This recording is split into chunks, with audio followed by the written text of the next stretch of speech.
Buenas, mi nombre es Nicolás, soy el esposo de la bella dama que tengo aquí enfrente. Hola, soy yo. Y este espacio es para conocernos. Por suerte, una oportunidad más en donde podemos compartir.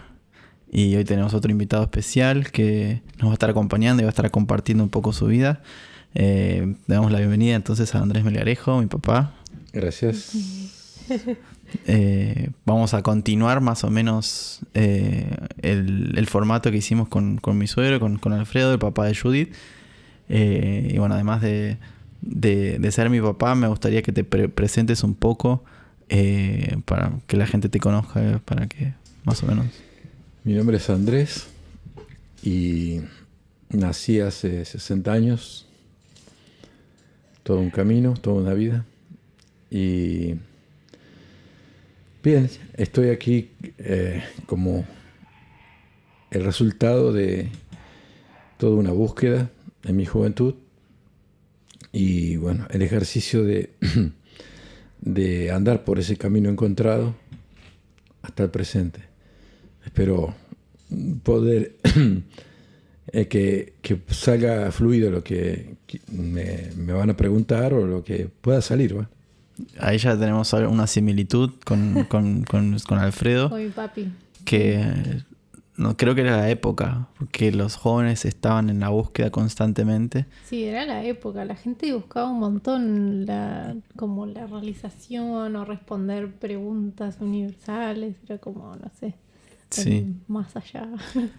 Así que bueno, la primera pregunta es tu niñez, ¿cómo fue? O ¿cómo creciste? ¿Cuál fue el ambiente en el que creciste? Bueno, mis padres y somos 4 hermanos, pero en los primeros 14 años de la vida fuimos 3 hermanos. Después de 14 años nacieron 2 más chiquitos que ya más que hermanos eran casi como hijos para mí porque soy el mayor. Pero disfruté mucho la infancia personal y el tiempo cuando crecieron los más chiquitos, que es Javier y Gabriela, que les llevo 14 y 15 años, ¿no? Entonces, de todas maneras, para mí no siento nada que haya que reclamar o que... Al contrario, siento una gran felicidad. En el medio de todo eso, siempre hay cosas que uno se pregunta, pero como es chico todavía, no hay... Uno espera que en la adultez se aclaren las cosas, ¿no? Algunas inquietudes que tiene de diferencias, de sociales, por ejemplo, ¿no? Que se me ocurrían, o inquietud por conocer la Biblia. En los católicos generalmente no. Yo soy tradición católica no profunda, ¿no? Normal, pero mi mamá era bastante profunda en su fe y quería que de alguna manera participáramos de su fe y lo logró. Así que muy buena la infancia. Disfruté mucho de jugar, de aprender, especialmente de jugar al fútbol, me gustaba mucho. Y que me acercaba, mantenía una cercanía con los compañeros, con los chicos de la escuela, etcétera, etcétera. Y una clase media, o una clase media, ni siquiera media, una clase baja, pero con aspiraciones siempre de ascender, claro, de ir a la universidad y todas esas cosas, ¿no? Lo que todo el mundo quiere. Sí. Y la relación de la fe o la religiosidad de tus padres se fue transmitiendo hacia vos o fue naciendo quizás por cuenta propia. Sí, bueno, es obvio que los padres te inician, ¿no? En nuestro caso es mi madre, ¿no? Mi papá era más como salvaje, digamos. No, la abuela nació en el campo y vivió en el campo mucho tiempo, entonces no había nada ahí, muy poco que había ahí que lo acercara a alguna iglesia o algo así, ¿no? Es realmente medio campo. Y en cambio mi mamá no, y mi mamá tenía digamos, una relación muy buena con mi papá y, digamos, con el papá de ella, que la instruía muy bien, pero ella tenía una sensibilidad espiritual y sentía, ¿no? Como que había respuesta del mundo espiritual o, digamos, tenía una sensibilidad espiritual que sentía como que la fe que ella tenía era respondida. ¿no? La confianza que yo tenía con Dios era respondida. Y eso me lo transmitió. Y cuando yo era chico, al tomar la comunión, todas esas cosas, lo hice como todo el mundo, sin profundizar, pero más adelante, sí, ya los 10, 12, 13 años ya ahí, ya me inquietó, ¿no? Conocer un poco, y cada tanto me encontraba con algún artículo, alguna revista o algún librito que me acercaba, pero nada más. Eso hasta los 15 años.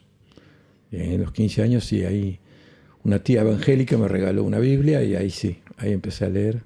¿Y Además qué de era lo que más te interesaba? Porque uno, conociéndolo al tío, uno sabe que es re como filosófico, lee un montón, busca un montón de historias bíblicas. Entonces, a esa edad, tipo 15, 14, no sé, ¿qué era lo que más te interesaba buscar? ¿Qué leías?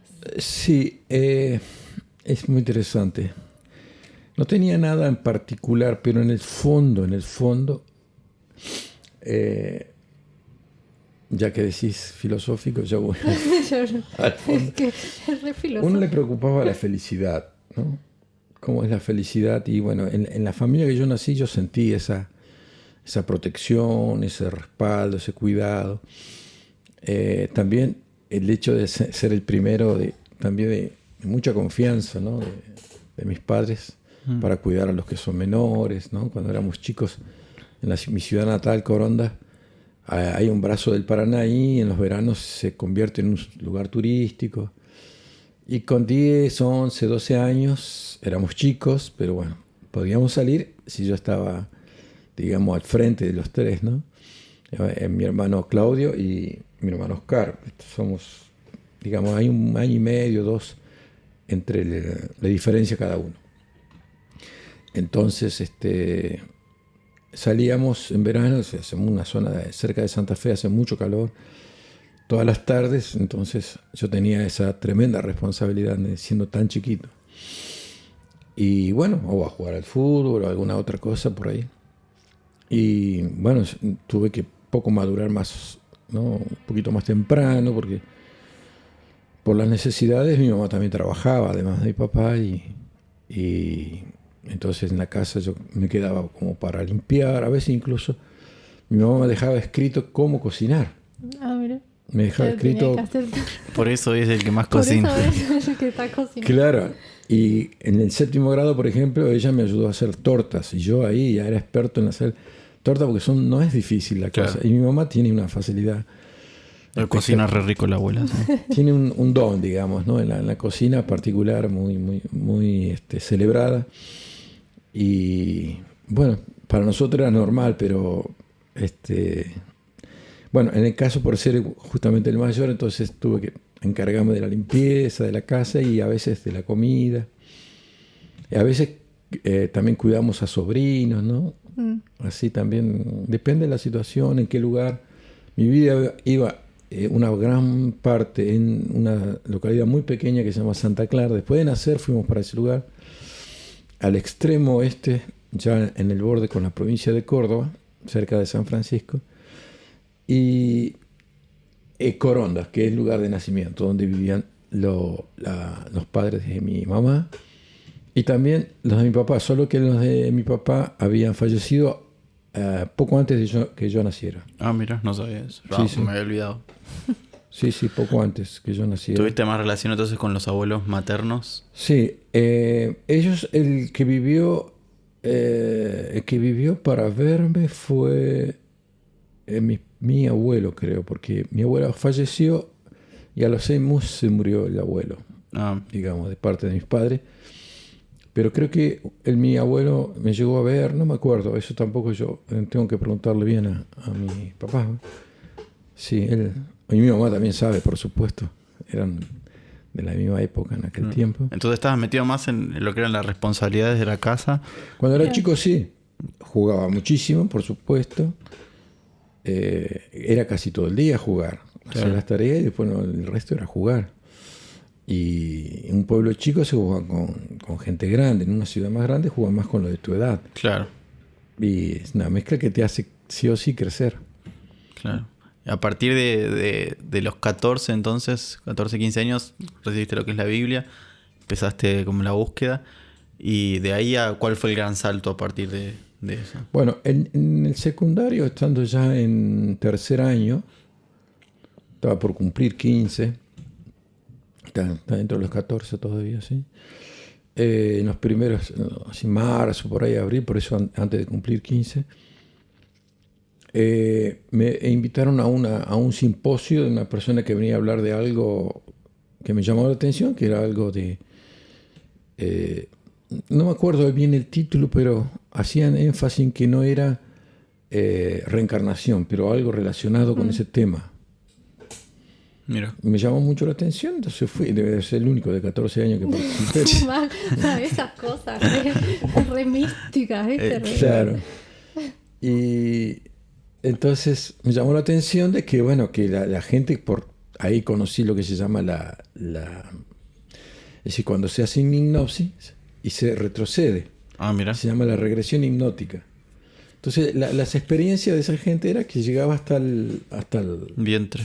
Seno materno el chico, después aparecía una voz de otra persona mayor y quizás de otro idioma, pero no lo quisieron llamar reencarnación porque no sabían, ellos lo presentaban como un tema todavía en investigación, quizás transmutación, en fin. Entonces, de todas maneras me quedó ahí esa idea para seguir avanzando. Y eso, ¿dónde lo presentaban? Eso, en mi ciudad natal. ¿Pero en un teatro que fue? Era como un centro cultural, ¿no? Mira, porque el colegio es interesante. La ciudad natal, tu ciudad natal no es que es muy grande, no sé cuántos habitantes tenía. Sí, pero es cabecera de departamento y una de las, digamos, con mayor vida institucional, digamos, social allí. Es una ciudad turística también. Y tiene un colegio muy grande donde se formaron, entre otros, por ejemplo, Ramírez, ¿cómo se llama ese que toca el piano? Ariel Ramírez, un famoso, ¿sí? Que hizo la misa criolla. Y junto con otros también está el poeta Alfonsina Storni, estuvo ahí, entre otros. Entonces, alguna gente más que yo no recuerdo. No era tan chiquito o sea, el centro de estudio, el colegio, digamos, normal, era como... Muy activo, muy grande, y se formaban maestros ahí, mira, etcétera, etcétera. Ese es por ese lado, ¿no? Por el lado del colegio. A la iglesia no iba en mi ciudad natal, pero cuando yo volví a donde yo tomé la comunión, que era mi pueblo, después de los 15 años... volví para allá, o sea, los últimos dos, cuarto y quinto, volví allá. Y allá sí iba los domingos porque no había actividad social. Claro. En la iglesia la actividad van todos social. a conocerse. Todo el mundo va a la iglesia. Claro. Eso no pasa, hoy día no pasa. No, hoy día. No sé, quizás en los pueblos, capaz que sí, pero por lo menos acá en la ciudad...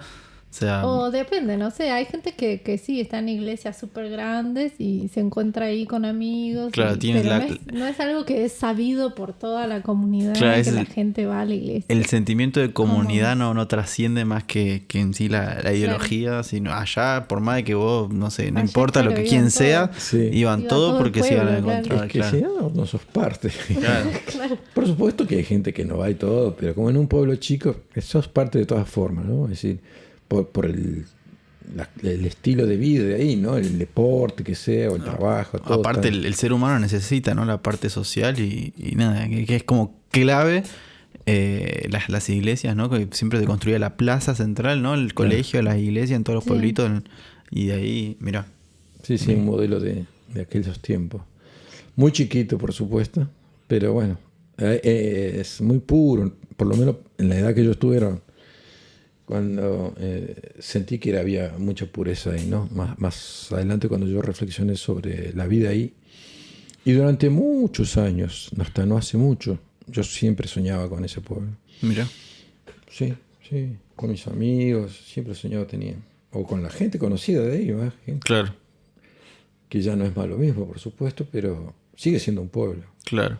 Y de ahí, de esa primera conferencia que recibiste, ¿algún otro hito o pilar que haya marcado quizás lo que es tu camino hoy? Lo que me marcó fue el comienzo de la lectura de la Biblia, que empecé a tener muchos sueños, que en ese momento no los entendía, pero eran sueños relacionados con templos, relacionados con las casas bíblicas.